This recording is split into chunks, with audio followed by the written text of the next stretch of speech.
மாறாத இயேசு கிறிஸ்துவின் இனிய நாமத்தினாலே உங்கள் அனைவரையும் வாழ்த்துகிறேன். இன்று நிம்ரோத் மற்றும் ஆபிரகாமை குறித்து நாம் தியானிக்கலாம். பாவம் நிறைந்த பொல்லாத உலகில் நோவா என்ற ஒரு மனிதன் நீதிமானாக வாழ விரும்பினான்.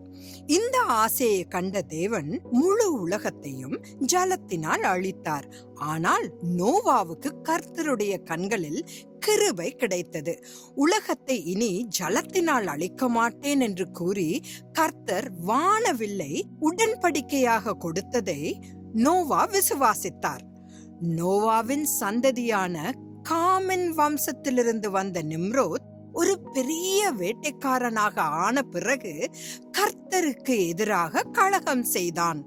தண்ணீரால் உலகத்தை அழிக்க மாட்டேன் என்ற கர்த்தருடைய வார்த்தையின் மீதான அவனது அவநம்பிக்கை மீண்டும் ஜலப்பிரளயம் ஏற்பட்டால் தப்பிக்கும்படி அவனை பாபேல் கோபுரத்தை கட்ட வைத்தது.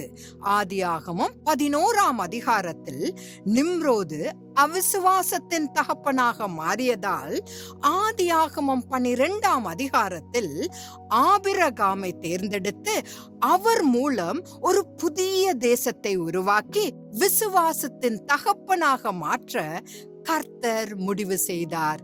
இன்று அந்த விசுவாசத்தில் ஆபிரகாமின் பிள்ளைகளாகிய நாம் நிலைத்திருக்கிறோமா? மீண்டும் தேவ சித்தமாய் நாளை சந்திக்கலாம். ஆமேன்.